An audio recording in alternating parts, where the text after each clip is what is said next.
Hi! ஒரு அழகான modify நம்ம ஃப்ளாட் லோட் ஸ்டிச் கொடுத்து கம்ப்ளீட் பண்ணியாச்சு. அது மட்டும் பத்துமா, இது நம்ம ரொம்ப கிராண்டா மாற்றணும் இல்லையா? ஸோ அதுக்காக நம்ம சுகர் பீட் கொடுக்கணும். சுகர் பீட் கொடுக்கறதுக்கு ஏதாவது ரூல்ஸ் இருக்கா அப்படின்னு கேட்டிங்கன்னா, கண்டிப்பாக இருக்குது. அது என்னென்ன ரூல்ஸ்ன்னு பார்த்துடலாமா? சுகர் பீடில் நிறைய கலர்ஸ் இருக்கிறதுனால கண்டிப்பாக நீங்கள் என்ன கலர் சுகர் பீட் யூஸ் பண்ணுறீங்களோ சேம் கலர் ஷுவிங் த்ரெட்டு தான் யூஸ் பண்ணணும். கண்டிப்பாக ஷுவிங் த்ரெட் மட்டுமே யூஸ் பண்ணணும். நீங்கள் இன்கேஸ் ஜரி த்ரெட்லலாம் கொடுத்தீங்கன்னா அது ரொம்ப ஸ்டிஃபாக இருக்கிற மாதிரி இருக்கும். ஸோ ஷுவிங் த்ரெட்டு தான் பெஸ்ட்டு. ஸோ இந்த ஷுவிங் த்ரெட் எப்படி சூஸ் பண்ணணுன்னா, ஒன்று கிளாத் கலரில் இருக்கணும், இல்லைன்னா நீங்கள் யூஸ் பண்ணுற பீட் கலரில் இருக்கணும்.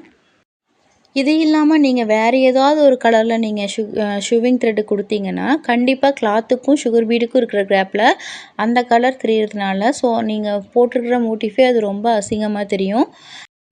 ஸோ ரொம்ப முக்கியமானது என்னென்னா, சுகர் பீடு ஸ்டிச் பண்ணும்போது 1 இல்லைன்னா 2 சுகர் பீடு மட்டுமே வச்சு நீங்கள் ஸ்டிச் பண்ணணும். அதுக்கு மேலே நீங்கள் வச்சு ஸ்டிச் பண்ணிங்கன்னா, ஃப்ரேம்லேருந்து கிளாத்தை ரிமூவ் பண்ணிங்கன்னா அது வந்து தனியாக கலண்டு வர மாதிரியே இருக்கும். ஸோ ஸ்டிஃப்னஸ் உங்களுக்கு கிடைக்காது. நம்மளுடைய சேனலில் பேசிக் ஆரி எம்ப்ராய்டரி கிளாஸ் ஃப்ரீயாக போயிட்டுருக்கு.